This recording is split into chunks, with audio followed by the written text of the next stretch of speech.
Hey everyone, my name is Andrew Harrison. You're watching Conversations in Pop Culture, and we are back to the basics. And before I introduce my guest, I do want to remind everybody that this episode is brought to you by my sponsor and my friends over at Pocket.com, who have books like Palace of the Golden Princess and White Lily. And you can find their books at pocket.com and on Kickstarter. And there is something for everybody in those books. And I don't want to spoil anything, but I will only say this in those books is the art is absolutely beautiful. But enough about that, because I have with me comic creator Chad Perkins. So welcome to the show. Hi, thank you for having me, Andrew. It's wonderful to be here. How are you? I'm alive. I'm alive. That's all that counts. That's all that counts. Hopefully, I, my basketball teams are going to do fine today. And no, yeah, I do not have a gambling problem. I do not have a gambling problem. I want to make that crystal clear. But all jokes aside, obviously, you got a lot going on with you Set do? the Hook trade paperback, which is, I think, fully funded on Kickstarter, but it's still being funded. I don't know exactly how we define that on funding, fully funded versus still being funded, because you can never have enough money.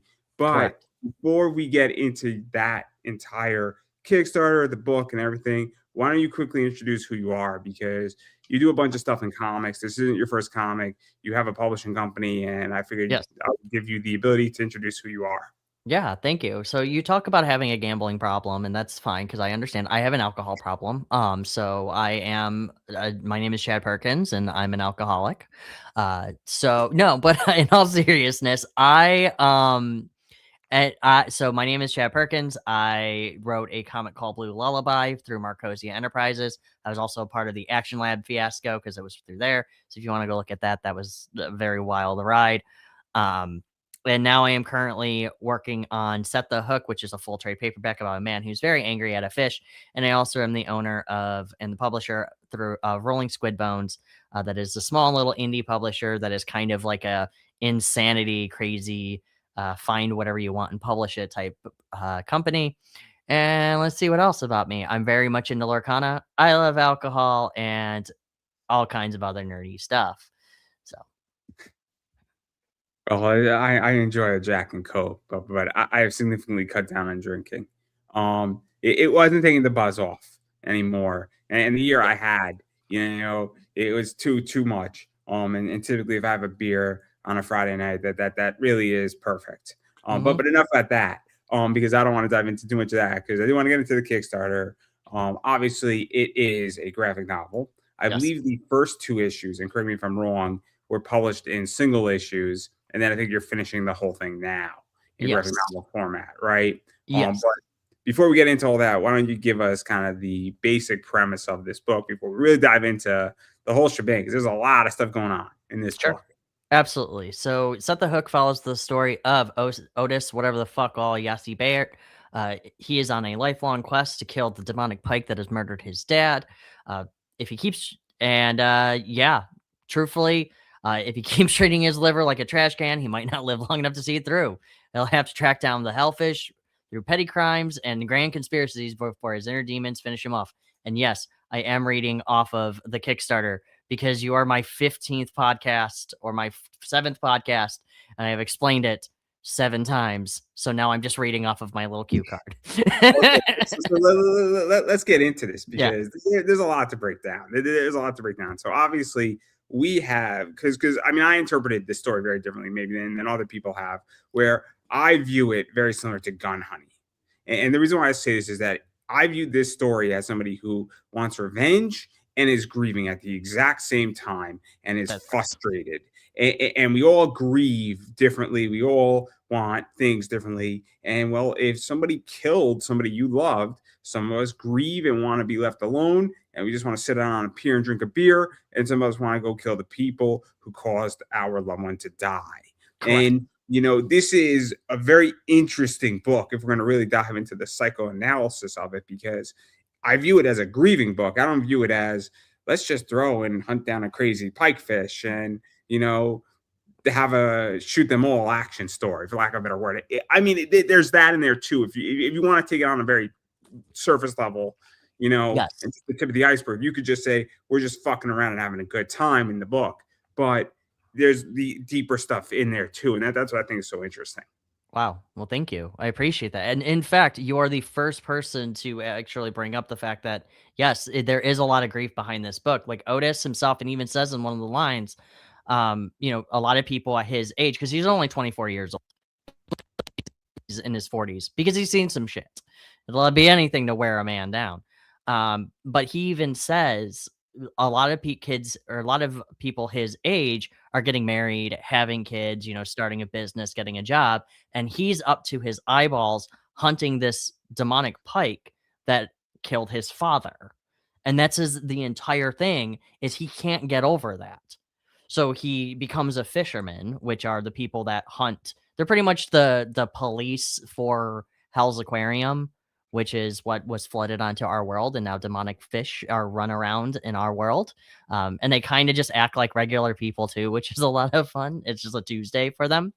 Um, but yeah, so it is him essentially seeking revenge, because he is grieving and he has not been able to get over this vendetta against this demon pike.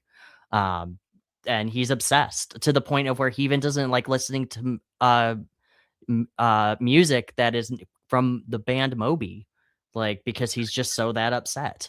And yes, obviously that's the comical side of it, but it does have some very serious tones as well. A lot of it is inspired by like John Constantine's Hellblazer. If you've ever seen Happy, if anybody remembers that, or even Robert Pattinson's The Lighthouse, just in like that weird, like depressing, like mind fuck type movie. So there's a lot of layers to Set the Hook than just, as you said, guns a blazing. Yes, there's booby tentacle lady jellyfish. Yes, there's lobster fight clubs and everything, but there is more to it. Yes. Let's go even further into this, because obviously we're dealing with a relatively young man Mhm. who obviously is grieving, and he has problems, and obviously I don't think the alcoholism in this book, because obviously he's drinking a lot, is necessarily, I don't think it existed before these problems and before all this shit happened to him, or it at least played a part in continuing it to some degree. And he's an interesting character because he's somewhat likable, but he's also not likable. Yes. I don't know how to explain that, right? He's the hero, but he's not a likable hero. I don't know how to explain it, but he's not lovable. If that makes any sense, like I don't know how No, to. no. So I'm out of he words. No, you are right. Otis is a likable, non-likable character. It's very similar to like John Constantine is a great example of that. Where when you're reading about him, like yes, he has a lot of friends. Like he has a lot of people who care about him and help him and everything, but he is not afraid to screw you over to get what he wants or what he needs. Um in but no, the alcohol didn't start because Otis's dad was murdered when he was 8. So as he got older, he started going into like having these other problems like alcohol problems, anger issues, probably sex issues too. Actually, I'm pretty sure he's a virgin now that I'm thinking about it. But I don't usually go into my character's sex lives because that's weird. Not really. Actually, I do go into one of them. But anyway, so yes, he is a very non-likable guy, and the reason why I wrote him is I've always been a fan of that style of character. I mean, sure, you have Superman, you have Batman, you have Wonder Woman who do like the justice prevails type thing, but I like the character who will like, yeah, they'll do good, but they'll do it their way. Like in the first issue of Set the Hook, he uses children as live bait to lure out one of the fish. And the chief is just like, "What the fuck, Otis? This is insane. You can't do that." And he's like, "Okay, well, how else was I supposed to do this? If other people die, like it's your fault because I couldn't lure this fish out like how I wanted." And the police detective's like, "I mean, you did get the job done, like, and nobody was hurt." And he's like, "Yeah, now get off my case." And I love those types of characters because they're just that fine line of justice. It's not quite Punisher, it's not quite Batman, and it's not quite Punisher. It's just like that fine line. See, because it's interesting, right? Because I mean, the premise of the book, without me going too deep into it, I mean, obviously we touched on is it's how far somebody's willing to go. For revenge, to grieve, to heal, whatever you want to call it. Because I don't know if there's going to be healing in this book as much as revenge or the perceived idea. Because I think what Otis wants is to heal. I mean, I'm under the presumption that I think it's a logical position that very few people don't want to heal from things, from my understanding. And Mhm. but I think the revenge he wants is to heal, and it's he's Yes. willing to go to the edge of, I guess, the sea. I would say the earth, but I think the sea is a better, you know, substitute here. But he's willing to go to the edge of the sea or the earth, for lack of a better word here, to get it done. And that's what's so interesting, is that it's touching upon that idea, is how far can somebody go to get what they want and have wanted for almost 2 decades. Mhm. It's so it man, dude, you are incredibly analytical on it, and I absolutely love this. It's wonderful. So to answer your question about the healing factor, it is something that Otis doesn't necessarily know that he needs that or wants it. But there is some nuance to it as well. Like you do have your guiding people through it, out it. Like there's Alan, that had Kakashi Allen, the Goblin Shark Sailor pacifist, who it used to be like this violent mob boss. And now because he's like realized he's just done so much shit, and one section of it literally tells you why he changed his life around is because he realized how ridiculous this world is. So he gave up everything. Like he gave up his crime organization, he gave up everything to run a little steamboat on the Great Lakes to clean up zebra mussel, which are invasive species in the Great Lakes. And that's all he does now. Like, and he does not fight. He's a complete pacifist. And that was one of those things when it came to like his healing factor. He didn't know he needed that. So Otis does have that sight when it, or that situation where he doesn't really know he needs it. Um, Alan plays a big role in that when he has that discussion with him.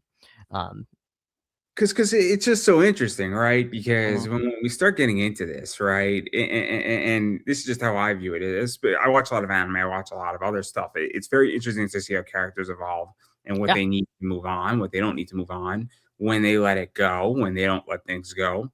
And it's absolutely fascinating. I mean, I was just watching an episode of Chicago PD, and Mhm. somebody's cousin was killed, and then he shot the suspect, and he didn't care that he did it right in front of the police. He didn't care because he just wanted revenge. And I thought it was Mhm. so interesting. Even when they got the guy and they were going to book him, and the guy was going to go to jail for life, Yep. and he didn't care, right? Didn't care. Um, Lincoln Lawyer did something very similar too. So so it's super fascinating, and it raises a question: what is justice? What is healing? What is all this, right? And these are really complicated questions yeah. on this, and so I find it interesting we dive into that. But I don't want to ruin too much of this, because I think it's pretty self-contained, these 4 issues. I think it's a complete Yes. story from my understanding. So there Yes. is an end. I mean, or perceivably there's an end. Whether you add things or take things out at some point or continue it is completely up to you. But this at least is a complete arc as Yes. it sits. Um, Yes. I don't want to dictate how to write your book. I want to make that crystal clear. So, so to answer, yeah, yes. So Otis's story is a full contained 4 issue miniseries.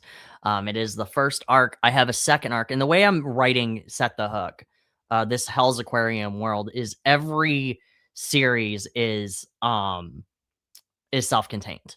So anything that I do, you don't have to read the previous stuff. Is there homages to it? Yes, absolutely. Do they bring it up? Yes. But yes, everything that I'm doing currently, it has a beginning, middle, and end, and then that's it. And then I move on to the next series. And I do have the second arc already. The first issue's already done. With the first draft, or the first script is done with the drafting, everything, editing. And then I got to write the other ones. So, but one of the things that Otis is it's interesting about Otis as a character is he kind of questions not to give away try to give away the ending, but it is kind of falls in that category of, was everything you did worth it? Like every, you shot a jukebox because this guy tried to turn on Moby. Like you fish strung up some police officers because they called you fish brain. Like you do all of this stuff, and you also are obsessed with this fish and you have never been able to move on with your life. So the other question it asks is, what are you going to do afterwards? Like, do you and it's like, are your friends gonna stick by you? Like, are you gonna learn something from this? And funny enough, the ending actually changed while I was writing it. So the ending that you're gonna be seeing is not the original ending, but there might be a bonus in the scripts that does show what the ending was gonna be. I haven't decided if I was gonna put the alternate ending in there. Oh, this is so interesting. This is so interesting. And obviously, I don't want to ruin too much. I don't want to pry too much into this because obviously, it's a complete arc and people should go read it if they're intrigued. But I do want to dive into some other stuff around the book that's a little bit Sure. outside the book, more the process. So you Mhm. mentioned that obviously this is a 4-issue mini series, and that Yep. if you're going to be doing a sequel, what's going to happen is that it's going to be a completely new arc. And I think Correct. that's really interesting in which that because I hate to say this, but it's really hard to sell a continuing series for me. I Yeah, don't know how same. you feel. And I'm not even talking about on indie comics, not even indie comics, but just in general. It's hard to keep me 12 issues in for a whole year in a DC book, let Same. alone an indie person who's coming out what? I mean, you post what every 3 months, maybe every six, if you're Yeah. lucky. Yep. I mean, So I don't know if you, I mean, if you're publishing 4 issues every 6 months, that's 2 years. yep. That's a long time to keep me involved. I'm It sorry. is. No, It's you're right, and that's why I do these 4-issue miniseries, but I also do as well, um, that's one of the reasons why I decided to do the 3rd and 4th issue as a collected trade because they were already done, and I was just sitting here going, it's my fucking book. I can just release it as a trade now. Like, why not? And a lot of these, and you are right though, it takes a lot for me to continue a series. Like, these people who write, 36 issues and there's 9 trades, and then I still like the story's still not done. I'm like, well, why? Well, so I, as a person, kind of got my personal take on it, and that's why I broke it up into arcs. So the second arc is going to follow a different character. so There's gonna let's actually dive into this a little bit too, Sure. because I think it's also interesting because Gun Honey does this, right? And I bring up Mhm. Gun Honey. They do 4-issue arcs. And then the next one, it's some of the similar characters, some different characters, its own thing. And what happens is that I know it's only 4 months of my life, Yes. right? And it's not going to break my bank. Do all the cool variants you want. You could do the topless stuff. You could do the chick from Naked News, whatever you want on the covers. Great. You could drain my bank account. They may or may not have done it. I will not tell you. I mean, that Lauren Wow or whatever Warren Wow cover is amazing. But not the point here. But I know it's self-contained. And I think Mhm. there's something to be said about that because there's a beginning, a middle, and an end. And I know that this isn't going to go on for the next 15 years. Correct. And then I'm in and out, Yep. is my point. Yep. And the other thing too is that, and one of the things I really like about this, and I like about like Ice Cream Man does this too, where every issue is it's a Maxwell Prince. He every single trade is a self-contained story. So even if I miss the 3rd issue or even the 5th trade, if I'm out shopping and they have the 6th trade, I can pop that in the shelf, read it, and it's a whole other story. And that's one of the things I wanted with this universe is the first issue arc, 4 issues. The second, the little bridge that I have is 3, well, 2 issues and 2 short stories. And then the next arc is 4 issues, probably 5 depending. Because I have an outline for the 5th, but I can probably condense it into 4. But like I was saying though, and then the next arc after that is going to be self-contained. Now, granted, there are going to be homages to them. It's kind of like a Jack Reacher novel. You can just pick up any of them. They have homages to the previous ones, but other than that, it's completely self-contained. Plus, that also allows me to play with new ideas because, truthfully, the next arc that I'm going into is like Ocean's 11. So they're assembling this team to go like rescue this one girl. And it's just this one girl, one, and I mean, I've already mentioned it before. Ginger, the girl from the first arc, is going to be the main character, and she assembles this ragtag team to go rescue Trixie Belle from the slippery tentacle from the second issue. The vampire squid stripper. So they have to rescue her. The mini series, though, that I have coming out, which Lori Calcaterra wrote a story, Jay Hammond has a short story, and then Frank Martin has a short story, and then I wrote a 22-page as well. They're almost done. Is Bark in the Water, which follows Little Shit, the little chihuahua in the salmon suit. And then that is a bridge between the first and the second arc, but you don't have to read it. It's just me being fun with this little chihuahua in salmon suit. And he's also in the second arc as well, though, as one of the main characters. But and then obviously, I mean, there's some other stuff that I want to get into here. you can get into whatever you want. So the other thing too, because obviously I don't want to spoil the second arc, the third arc, the bridge between them. But obviously you didn't release issues 3 and 4 as floppies in their own separate campaigns, and Correct. they're obviously in this one. But I think you can pick up, those floppies now because they're print on order in the campaign. I don't want to I want to make sure I mention that correctly here. But yes. I find this interesting because I do think there is a point where if you have something done, and sometimes it makes sense to go straight to graphic novel sometimes because it's time, it could be money, it could just be that it's faster, again, getting out product because now you don't have to do 4 campaigns, you could do 3. And there's a big difference between, I think, doing 5 campaigns and doing 3 campaigns. And now you have a graphic novel out. And also, I mean, you can't, it's expensive and it saves people money to a degree as well. And saves your clientele money. And graphic novels also are just easier to get into stores or easier to get in other places in comic shops. They might be easier to sell at cons. I don't know the full extent, but there is massive reason. But I think time is the biggest one. It's time. Yeah. It's time. It's also too, it's trying to be more of like strike when the iron's hot so people don't forget about you. It's also to, again, the book's already done. Like, and truth be told, I would rather pay for a full graphic novel than pay for 4 issues extended into like 2 years or however many years.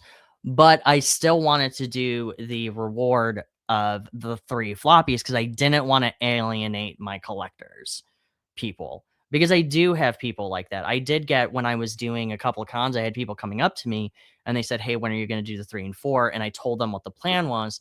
But I told them, I said, I am doing a print to order for them. So I will, if you guys want the single issues, you can have them. But also too, the trade gives me the ability to add more stuff to it as well. Like, it also becomes cheaper.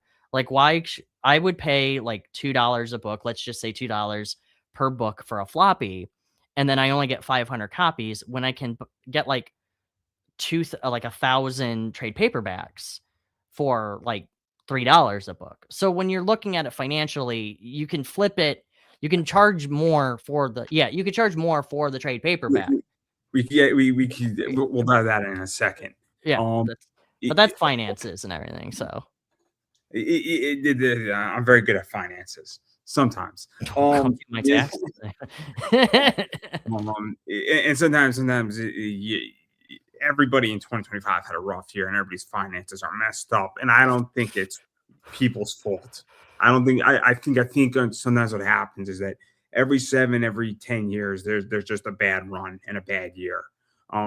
Collectively, it's called America. America has great years and there are great runs, and then every once in a while you have a bad run or year or two. It happens. 2008, perfect example of that, where 2008 was a very rough year, and I wasn't old enough to be in the market in 2008, but I know it was rough, right, looking back. And this is 2008 all over again, 2025, and even still going into 2026. But I don't want to get into that too much. But the point is that this is really interesting also, is that I think that sometimes with even just a graphic novel, there's a different perceiving of it, because once you have a graphic novel on your table, it's very different than if you have floppies, because it's done, it's easier to sell. I think other comic creators to a degree respect the graphic novel more, from my understanding. And then the other thing that I think is crucial with graphic novels is money. Money is a big one with them. And The other thing that I think is so interesting, shoot, I just lost my train of thought. Mhm. It's also the idea that you want to phase out, I think, floppies at some point, right? Because at a certain point, I don't know if you want to keep printing issues one, two, three, four, because I think there gets a point where you want to convert readers and say, look, the collecting of this is over. Because if you Correct. just continuously print out issue one and you have 20,000 copies of issue one, it's no longer special, that Yeah. issue. When you have a finite amount and there's only 600 copies of issue one, or even less than that, let's say there's 300, it's now a collector's item. Whether it has value or doesn't have value isn't the thing. There's only 300 of them in the world. Correct. Yes. Yeah. You're right. And truthfully, and that's kind of the thing with RSB's Rolling Squidbone's philosophy when it comes to publishing as well, is that we don't care what you do with your floppies. Like you can print as many as you want, you can do whatever you want with them. We care about publishing the trade paperback because at the end of the day, yes, eventually you will probably get rid of the floppy completely and focus on the trade paperback.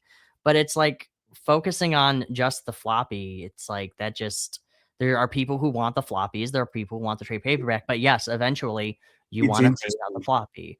So Um, it's interesting you bring this up because let's say I started a publishing company, right? I don't really care if you want to print 10,000 of your floppy.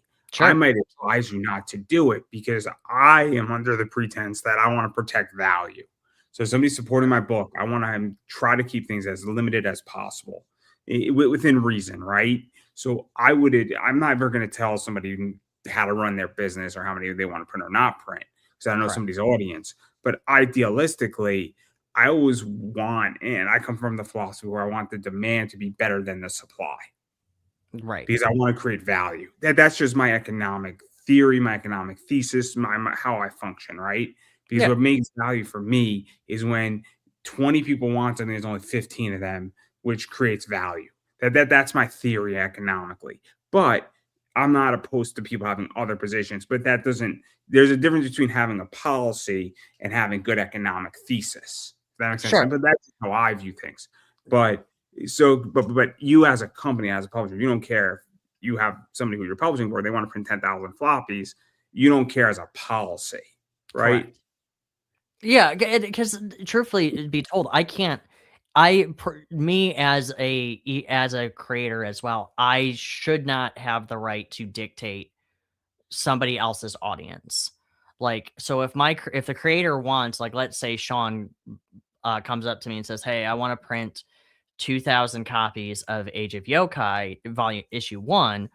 I'm like, I mean, okay. First off, you don't need my permission, but secondly, why would you do that? Like, who are you going to sell this to? Um, There might but be a good reason to do it, though. There sure, might be a good reason. and I don't care. Like again, like I'm not gonna like troll you for that. I'm not gonna hound you for it. But yeah, I mean, it all depends on who your market is. Like you have Lori Calcaterra, who she has high collectors. So when she goes to conventions, there are people who look for her, variant covers or any of those, and they want them. And so great. So I won't stop anybody because they know their audience more, and I want them to thrive But based it, on it what they're goes to doing. the point is that if Lori, and I haven't spoken to Lori in a while, but if Lori printed 10,000 copies of a variant, it's no longer special, Well, is my that's a different story, correct. Like, there's a reason why I have the Slippery yeah. Tentacle cover, trade paperback cover, limited to 100. Like, yes, you wanna keep that value of it. Variant covers are supposed to be just that, they're variant, they are limited. They are for a campaign or however you wanna do it. Now, granted, if you wanna print some for your buddies or whatever, and you wanna have that Oh, there's yeah. only 4 in rotation. Yeah, but there's a secret 5th one. Like, you know what I mean? Like, do something like that, fine, whatever. Oh, Just absolutely, yeah. absolutely. But because I find it interesting, right?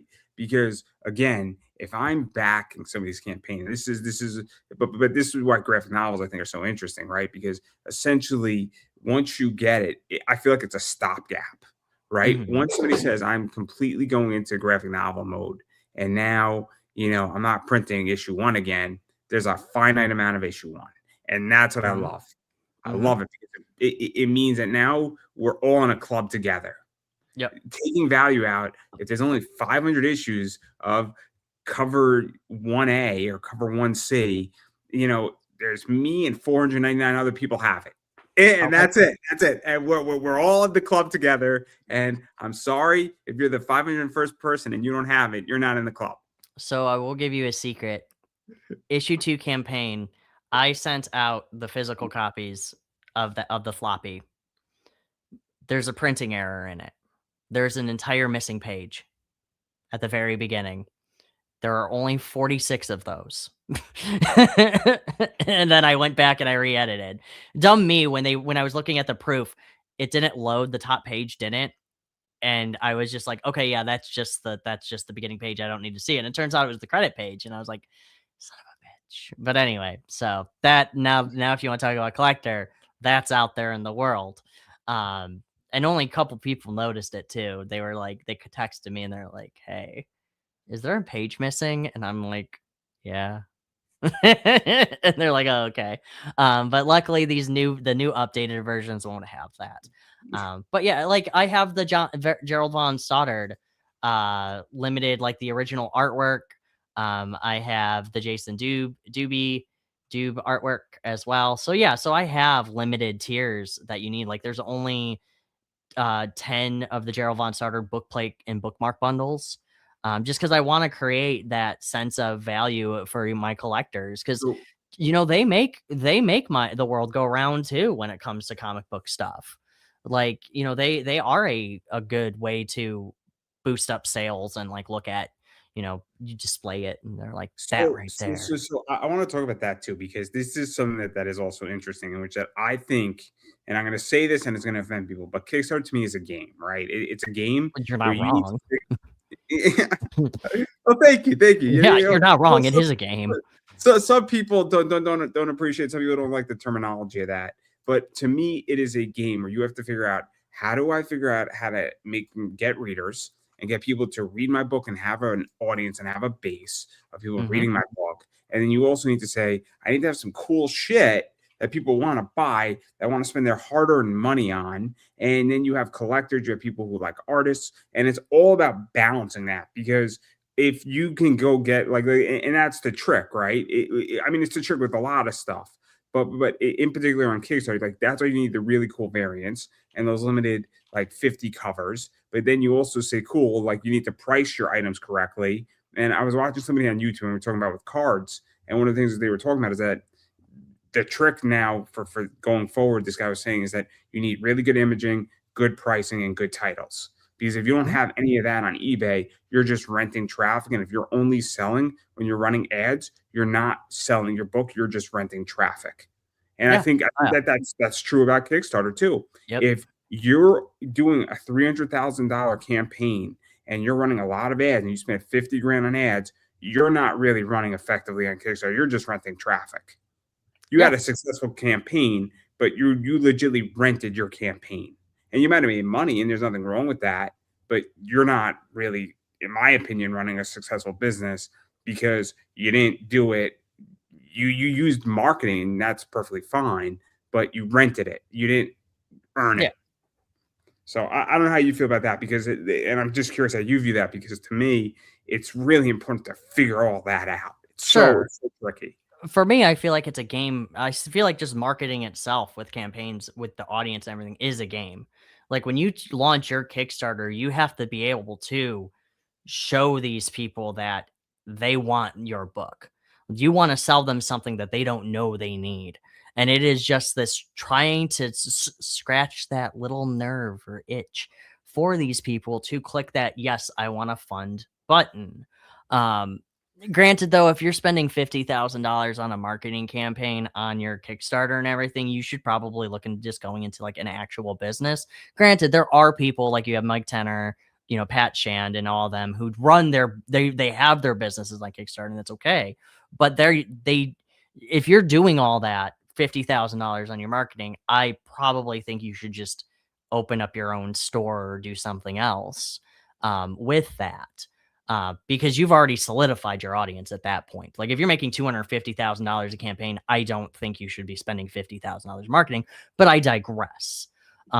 So, but I just feel like playing with the audience is a huge game. And Lori and I have said it too. David's said it. Like a lot of my people, a lot of us have said it too. Um, your audience are either in or they're out, and it's your job to show them that they are in. But they got to I give mean, them a chance. I'll ask you a question. Have you ever come across something on eBay and you're like, I didn't know I needed that, and now I do? Yeah. Oh yeah. I have. I've done it. I've done it even on like at when I'm at GameStop or anything where I'm like, I didn't know I need that. That's how I got like the Daxstar from the Red Lantern Corps, his origin story. I was like, oh hell yeah, I didn't know I needed that, so I bought it. Um, so yes, I have. So, I mean, that's what a convention is too. You know, you walk in there and you see like, I don't know, a Attack on Titan beanie and something, and you're like, hell yeah, I didn't know I needed that. I get excited when Ace Attorney Phoenix Wright stuff is like people are selling fan art on that because it's very rare you find that stuff anymore. Like, so I'll be like, hell yeah, I need that. So, or my little grub from Hollow Knight painting that I have that sits on in a glorious, cheap, fancy looking frame on my wall. And my wife like, "Why do you have that?" I'm like, "Because he sits majestically on the wall." So, Because the reason why I bring this up is that I find it so complicated, right, on Kickstarter because it's just like because what you want to do is that you want to get readers, but you got to fund and you got to be profitable to print your books and to make it happen. And, mhm, and, and I can imagine it's a mind fuck, right? I don't have this problem in my eBay business because I'm selling sports players, right? So Aaron Judge sells himself. Like, right. I mean, Otani sells himself, right? It's not hard that Shohei Otani sells himself. I mean, and I know that sounds like a weird thing to say about a person that the person sells themselves. But It you know, doesn't. It's but not weird at all, though. So I wanna stop you right there. When it comes to selling, the first thing to do is sell yourself. Like, when you're selling a car, you don't wanna just walk up to the person and be like, this is the, the Mustang, and it has the thing." Like, you don't wanna be boring about it. You actually wanna get these people engaged with it because getting them excited is one of the first steps of selling. Like, that's why do you think Billy Mays did so well? Why do you think he's the ShamWow guy besides he bit somebody, or bit a stripper or prostitute? Like, why do you think these people are so memorable? Well, because he bit a prostitute. But, Billy Mays, "I'm Billy Mays here." Like, you got excited. You're like, "Oh, hell yeah, I want OxyClean," because of that guy. So, I think selling yourself is one of the first things you need to do. because in my eBay store, I don't even sell myself. I'm just selling things that like I'm selling players, and it's the idea that somebody gets excited because it's a rare Aaron Judge card, Right. and they know who Aaron Judge is, and that's what's so interesting. It's the same thing like when you have a well-known artist on your campaign, somebody knows that artist, and I think it Mhm. really does help. And then obviously what you hope for, because this is my understanding of variance to a degree, is that you want a cool piece that makes somebody stop. But if you have, we'll use Keith Garvey, who I love Keith Garvey's art. There are Keith Garvey fans who just will go on campaigns and they'll just buy a Keith Garvey book and they don't really care what the campaign is, but you ideally hope that you somehow convert them to reading your book. Yeah, and when it comes to your book, like you want to have those exciting uh things on there. You want to be an exciting, very eccentric person, um, because people want to know more about you. I've always been a strong believer that people want to know about your book, but they also want to know about you. Like, they want to know your personality, they wanna know what you're into, so then that way they can, 1, relate to you and get excited for whatever you're writing, um, because they feel like they know you. Does that make sense? Oh yeah, yeah, makes complete sense. And then obviously I want to go into the other thing we tabled, prior to this, which is the finances of printing books, graphic novels, and all that. And obviously going into a graphic novel, you said it where the art is already done. You're now not printing, I guess, three additional orders. You're only printing one additional order, if that makes sense. Yes. And then, I mean, obviously, I don't know what the margins are on a comic book versus a graphic novel. In case you don't know, I have never done this. This is not something I have never ran a comic Kickstarter. You know, all that. So, obviously, that what is that like? What? I'm sorry. Can you what is what like not printing books for free? I don't know what Tom is talking about. That Oh, I have Tom. no idea what he's talking about. Um, that is confusing the hell out of me. No, I know what Um, he's talking about. I don't know what he's talking about. So I have no idea what it's referencing. No, Tom Um, doesn't like the fact that I give away books for free at conventions. What I'll do is I'll be like, "Yeah, Tom, you can have this." He'll be like, "Why are you doing this? You're losing money." I'm like, "Bro, be quiet." No, I'm just teasing. no, Uh, no, I don't know because I'm like, what did I say? That this is why I don't read comments because all of a sudden, like, I'm like, did I say something wrong here? no. No. I'm like, I don't think it's wrong, Hi, but like, Tom. No, just, I love Tom. I'm already He's stressed funny. out enough in my life. No, Tom is hilarious. So I love him. I guess my question is the following: is that when we go into the economics, right? Mhm. Anytime you could print more of something and you get a cheaper price, allows for more money to be made. And for I feel, in my opinion, whether it's a graphic novel or anything else, or how you can reduce your costs, it allows you to make more money, which allows you to continue making comics at a more Yeah, efficient rate. And absolutely. and I think this is a big missed problem in comics because creating something and running the economic business side of it are two opposite sides of the brain, and they Sure. don't agree. So like, what is that like for you? Because you're running a publishing company and you need to know the economics just as much. You need to know the creativity. Absolutely, and actually, to get to Tom's point, what he's saying, because I understand what he's saying is he was kind of the one who put me in this mindset. So let's say I print, 500 books, okay? And it's $3.50 for 500 books per book. So it's $3.50 um per book. I print 500 of them. If I print 1,000 though, it goes down to $2.50. Economically and money-wise, it's better to pay for the 1,000 for 250 because then I can flip the books for, you know, 6, $7, and that's more money in my pocket in the long run. I might have to spend a little bit more, like, collectively. Like, obviously, $700 compared to $2,000 is still a pretty penny, but getting my money back is a better deal with printing 1,000 books. Does that make sense? Yeah, yeah, yeah, Because yeah. what I'm gonna do with to go into it a little bit more is I have a printer that I can get about 1,000 books for about $2.50 or whatever. When I print that, I can flip them for $25 a piece for the trades, and I'm just giving you an example. Um, and in the long run, once I get that I sell them for $25, I've already paid off one printing of that book. Like, for one of those books that were 250, I already tripled or whatever my money. So, yes, there's a lot of finances with it. I'm terrible at explaining it, but I understand it. Me explaining financial stuff has ever been terrible. That's why I talk to Tom about it when I need to. He's like, "Hey, let me tell you stuff." And I'm like, "Yeah." So, It goes back to the idea that this is why I buy in wholesale, right? So I'll give an example. I could buy cards at $4 a card. I sell them for 8. And the more I buy, so if you buy 25, it's $100. You sell them for 8, you know, 25 times 8, you're making more money. If I buy 10, it's 650 a card versus $4 a card. correct. Now I spent less money up front, but it's more per card. And if I sell those cards for $8, I'm not gonna make much of a profit after fees and everything on eBay. But when I buy at 4, I have a good chance to make $2 per card, and it adds up. And then if you potentially buy more, so if you buy 1,000 cards, you're gonna get a better deal.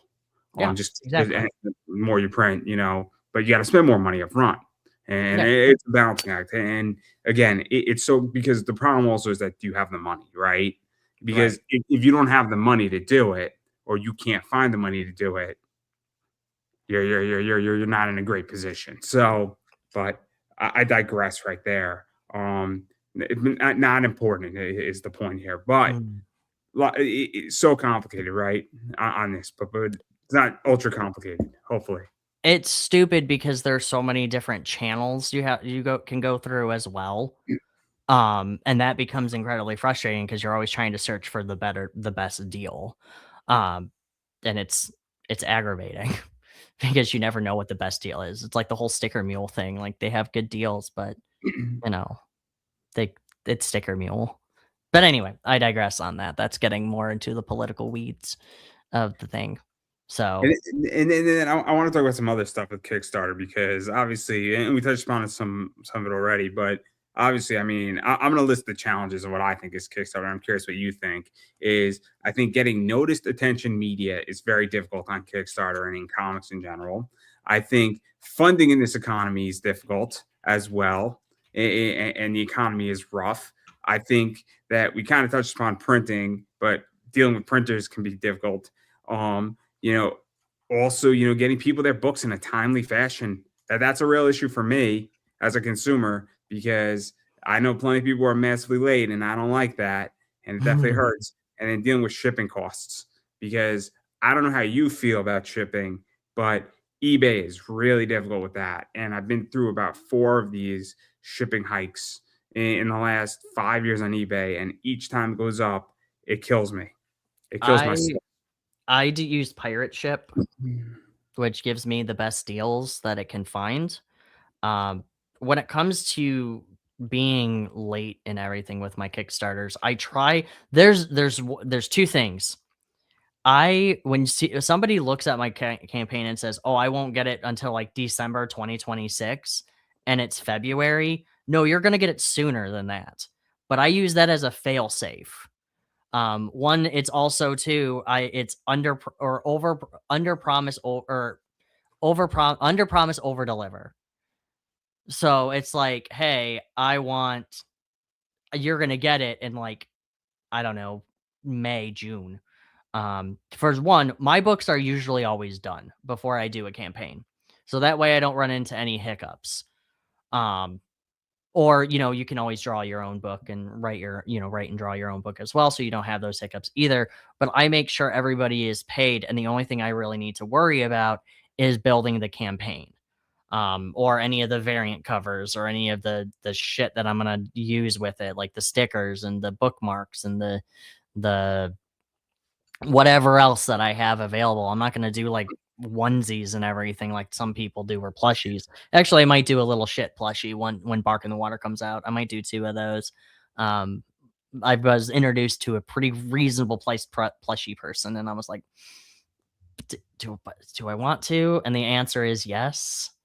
Because I really want to make my Chihuahua and put him in a salmon suit. The whole book, the Bark in the Water, is literally just my dog in a salmon suit, and I made him a character in the world. And I love him. And Jared, who's in the chat, is doing the artwork for Lori's story for it. So I'm very excited. So, and it is one of those things too when it comes to economics. You have to also look at your Kickstarters. Like, what is probable to sell, like what is necessary. And I know people have these gimmicks, like again, and I bring up Lori and Carissa, who have like plushies and wooden books, book plates and all this other stuff, and I'm like, I just want the book. And that's my philosophy when it comes to this stuff. I've also heard too, and I try to live by this as well, is I have a tiny little Gemini mailer that fits a 6.5 by 10 comic. Anything that I give away on the Kickstarter or you get should be able to fit in that little square. And if it doesn't, well, that is not my problem because it's not available to purchase. Now, granted, if you want something like that made, you can reach out to me, but you don't do that because I probably won't make it for you. Well, So, this is interesting. You bring up something that's fascinating, right? I mean, look, I don't know how you feel, but I want a streamlined business, right? I yeah. run an eBay business, and my eBay business is relatively streamlined. And I'm purposely getting out of comics because comics I find are not streamlinable. At the moment, they're very unpredictable. Cards are really easy to streamline, really easy. Every card for the most part is the same dimensions. It's very rare that a card is not. And then if it is, like it's a relic or it's a thicker card, you use Mm. different supplies. But for the most part, I don't deal with those. So because the more streamlined something is for me, the easier it is for me to ship it out, get it out to you, and move faster and cleaner. Hmm. And time is money because I want to sell you the product, get it out to you, move on to the next one, and not worry about anything. So this is my whole thing is that, and I find that, I mean, maybe it's just me because I like logistics and operations, but like I want the cleanest activist and have that thing running smooth A because I'm trying to Kickstarter sell in anything. in anything? Listen, In Kickstarter, because I want efficiency, right? Because efficiency to me means profitability, right? all right. Hang on one second. I gotta call out the chat real quick. First off, Tom, if you even bothered looking at my Kickstarter, you will see that there is a scratch a sniff sticker that is fish scented. If we get to 2,000, so chop chop, buddy, we need to get that up there so you can have it. But I do have scratch a sniff stickers, and for magnets, that's actually for Bark in the Water. I have that too. So yeah, but I also have obviously when we get 25,000, I'll fight Tom. So if we get to 25,000, I will fight Tom for my What'll this Kickstarter. be like? Grant Cardone versus Jordan Belfort in a So Tom cage? is like 6 feet tall, so it's almost like a munchkin from Wizard of Oz fighting Godzilla. Because I'm only 5'3".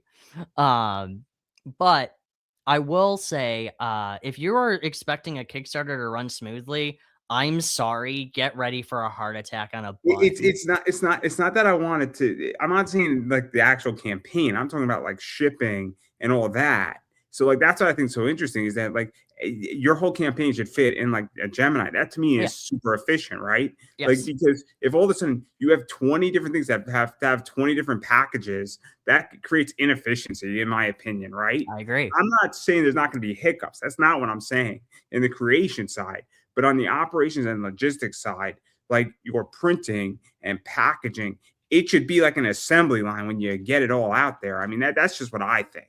I I mean, agree. I have mine. And yes, Lori, you can be the ring girl in your bear suit. Um, so I, um, so I have, when it comes to me doing shipping and everything, I have everything lined up in a nice little organized thing. Believe it or not, as much as I am rambunctious and obnoxious and crazy, I am actually very organized as well.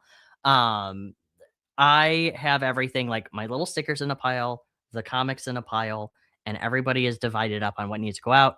I have my little bag and board and I drop everything in there. For the shipping, I print everything on a pirate ship manifest. What it does is I load in the Excel spreadsheet into the uh that guy's name is Man Child Protective Service. um so I loaded up into the pirate ship. It makes me this teeny little manifest. It allows me to put the shipping levels all in for one. So if you have shipping problems, I definitely recommend. Um, I do recommend having using pirate ship to make everything go smoother for your shipping. But yes, for efficiency, everything should fit in this teeny little Gemini mailer. And shut up, I do snort fish sticks off of my uh, comics. Shut up, Lord. I'm just saying that, like, again, the way I run my business is that it's efficient and shipping is efficient, right? Yes. Without a doubt, there's inefficiencies in every business. That's not. I'm not talking about creation. I'm talking about like shipping. It should be an assembly line. But I digress. I mean, I have my own opinions on it. Just because I think shipping is all the same. I think shipping on every level is all the same.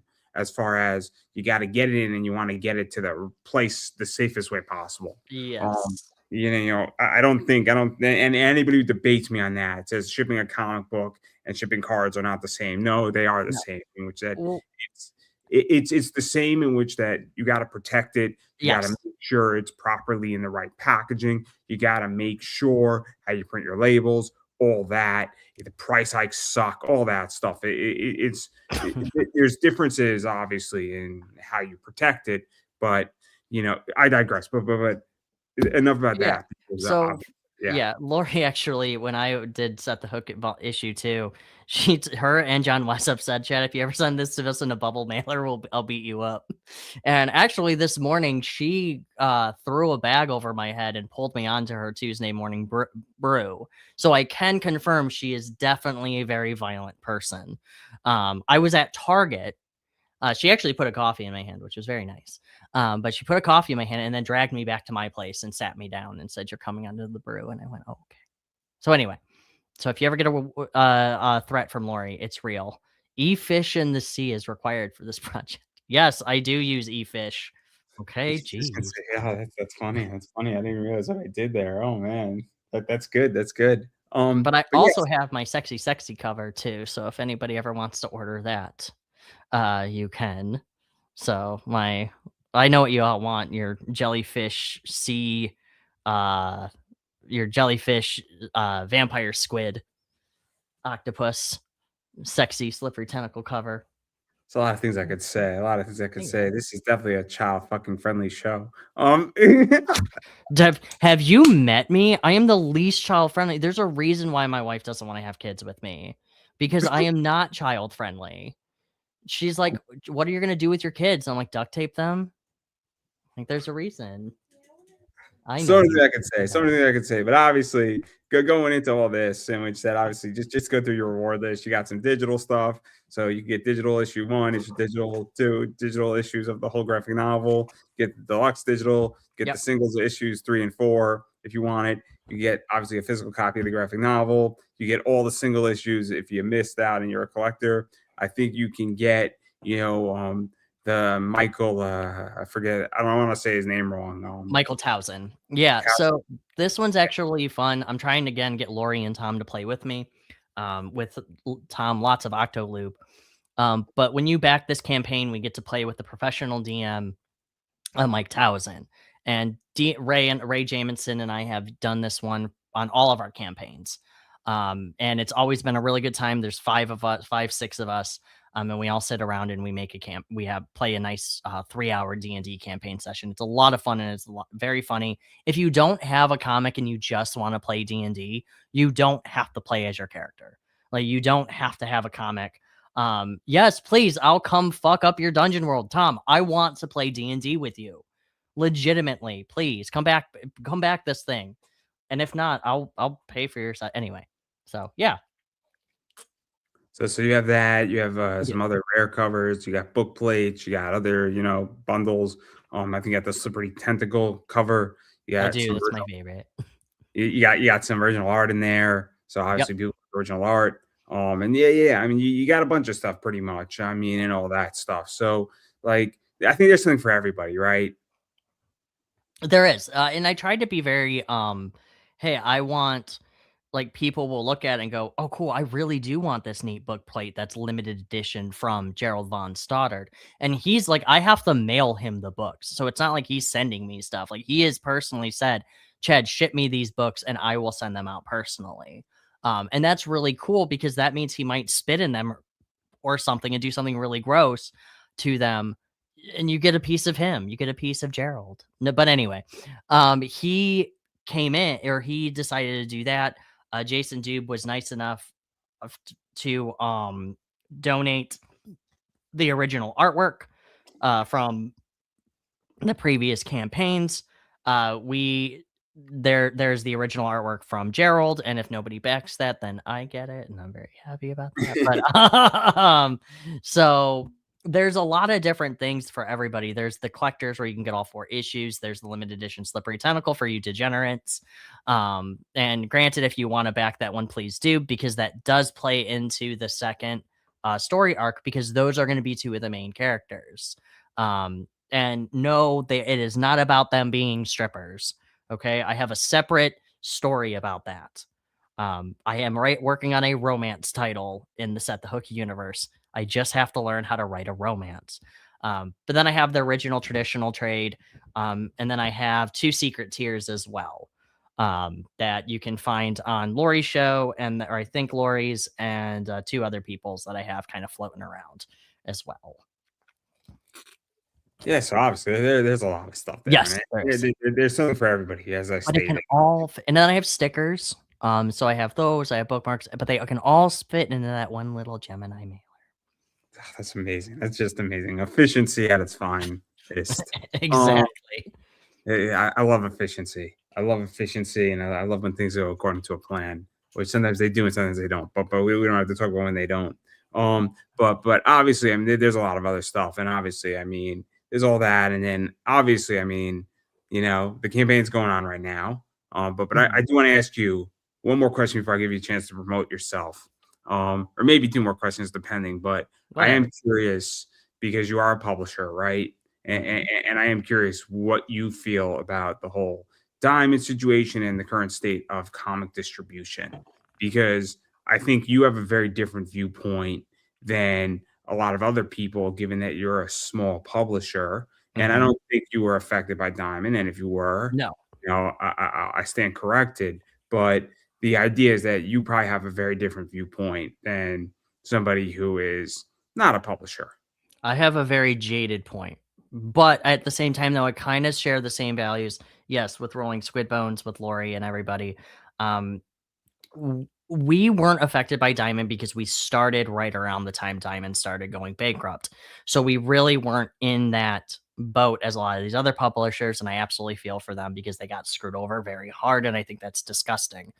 The way that our rolling RSB is trying to handle everything is that we will find the best channels. Yes, because he could see the future with those glasses. Yes, that is correct, Tom. I could. I knew what was happening. But we are if we can do it ourselves, we will type deal. So, we had Ingram Sparks as a channel to fall back on where we were on Barnes and Nobles and Amazon, and we were able to format our own comics to put them into there. We were able to team up with Comics Mainstream. So we were looking at other channels that were better for us in the long run. So we kind of experiment, I would say.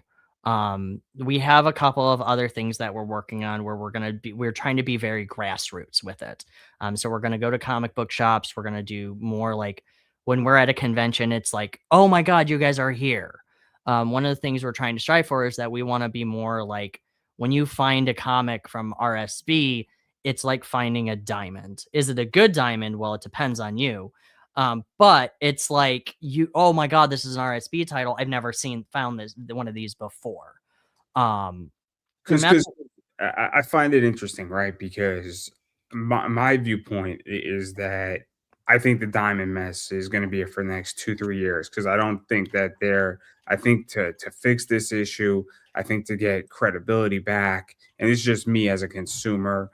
You got Lunar, you got Penguin, you got a bunch of people stepping up, and I'm not a fan of monopolies. I like competition because I think competition breeds the best, because it forces prices down in a free market, in a truly free market, it does. At least in theory, right? But my whole theory is that I was just curious what you view and how you feel, because if you are a publisher, you're going to have a very different viewpoint on the situation than me as a consumer or me just as a commentator who hasn't yeah. done it and is not in It's the sector. So like that's why I asked the question the way I asked. no, that's fine. I think that one of the things I will mention though, when it comes to distribution with Diamond and all these, is that a lot of these publishers did rely on that Diamond. Specifically the smaller, like the bigger ones, sure, Marvel, DC, all of them, they were able to survive. One of the things when it comes to being a small publisher is that Diamond, or well, now like Lunar, Universal, the Penguin, Random House, Massive, any of them is not your end goal. Like, it shouldn't be. Your end goal should be to sell comics and be able to get your stories out there. Because if you're looking at just getting into the direct market, I'm sorry, buddy, but you there are 40 million different, and I'm, being dramatic. There are 40 million publishers in the direct market right now. Um, you don't need to strive to be successful. And that's one of the things that we're trying to do is that we're not looking at Lunar and all of those. Um, we're looking at other channels to be a publisher. Um, So that's my take on it. I mean, granted, I can also tell you too that there's way too many. Just not to get into the weeds of it, but I have heard from other comic book shops that it is aggravating that 60 million there are 60 million distribution channels now.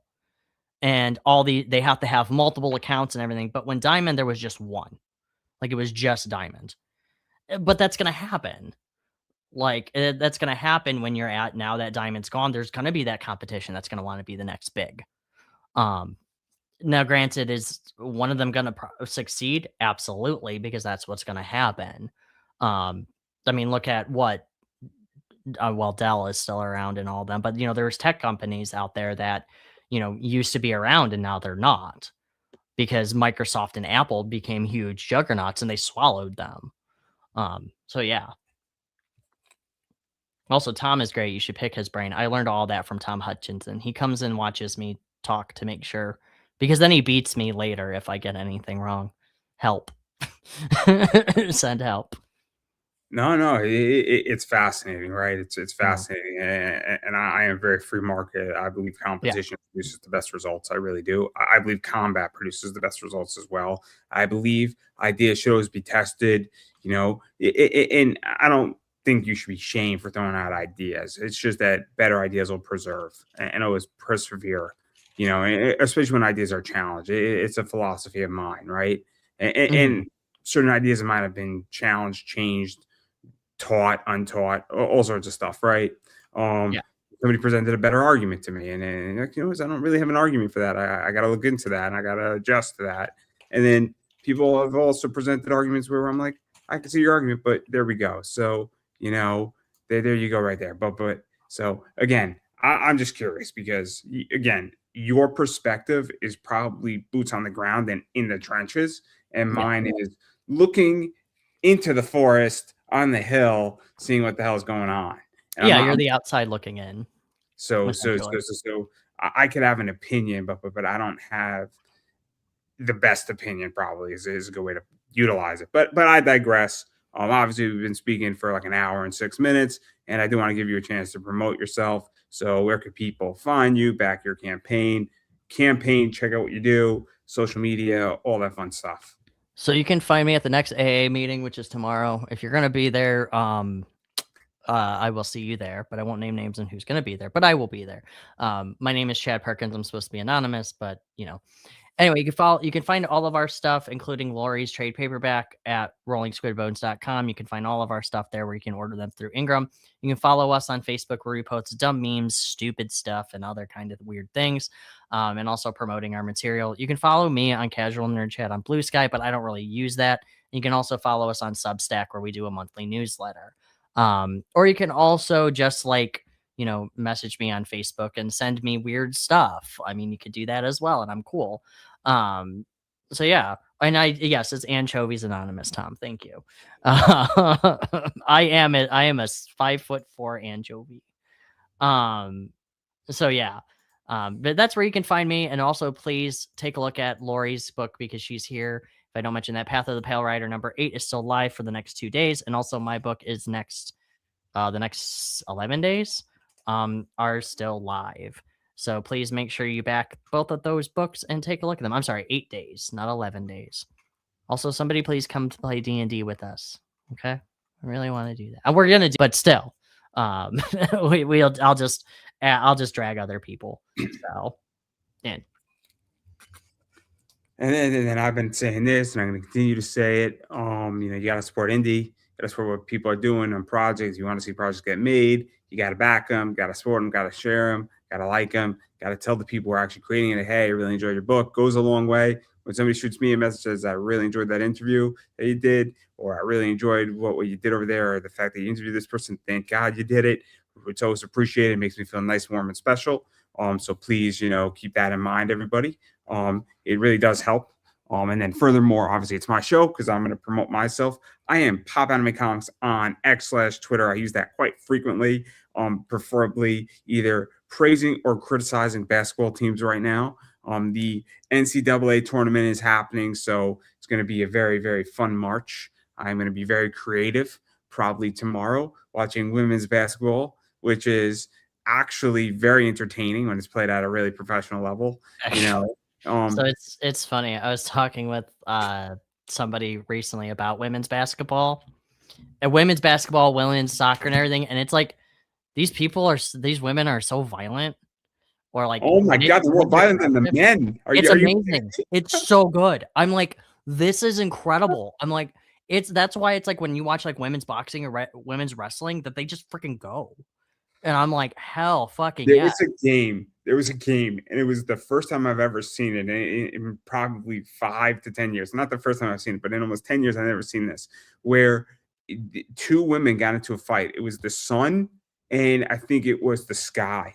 And two women got into a fight, and then another woman got into it and hit the ref and like sucker punched the ref in a WNBA game. And I'm like, what the fuck just happened? Like that was my reaction. It wasn't even like, is the ref okay? I'm like, what the fuck just happened? I've never seen anything like this ever. And I'm like, this is really good. Now that night I made like $200 because I picked the Sun. But that's beside the point here. I was like, damn, I've never seen a referee get sucker punched in a WNBA game or in an NBA game. And I'm like, holy shit. Like, I've seen fights. I've seen people get chippy in the NBA. I've never seen that.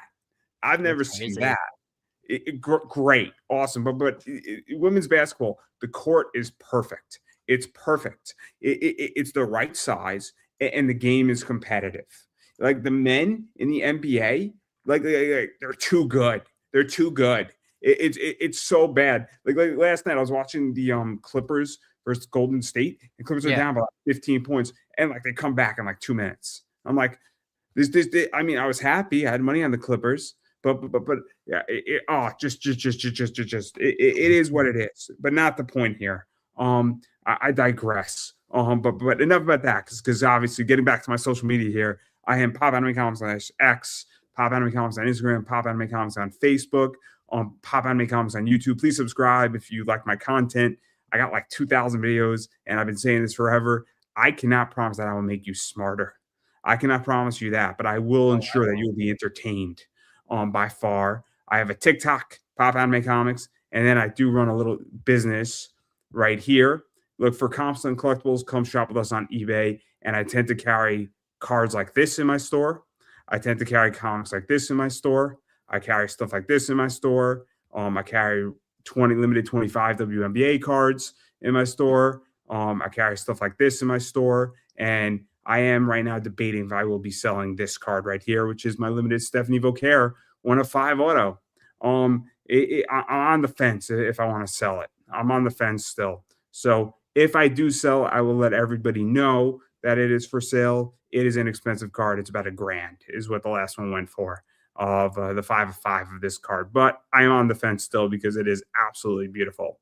But I do carry stuff like this, and I do carry stuff like this, which are also super expensive cards. So you never know what's coming into my store, everybody, is the point. So if you're looking for rare cards, rare comics, all that stuff, and if you're looking for stuff, please shoot me a message on eBay because I may have it. It just might not be in my store because I do cycle merch around, and shoot me a message. If I got it, I'll list it. If I don't have it, I got a lot of friends in the industry, especially in the card realm, and I'm more than happy to direct you to them so you can get what you want because I know it is impossible to find things that are super rare. So I get it. But that's everything that I got going on with me. Yeah, I'm going to give you the final word. Yeah. So the next campaign, right after this one is done, stay tuned for Bark in the Water, which is about my little dog in a salmon suit. So make sure you tune into that. They are all westerns, so that's going to be a lot of fun. And for whatever reason, Lori Calcaterra and Jay Hammond both wrote a bear into their story, and neither one of them talked to each other about it. So I don't really know how that happened. So yeah. So Tom Hutchinson, would like a narwhal comic. Well, hook, reach out to me, Lori. Reach out to me. All right. So also her and I, well, more like she's giving me dumb ideas. We're actually working on a Christmas Carol retelling comic, but she's more like giving me stupid ideas and I'm including them into it. So, but I tried to give her more credit by saying she co-writing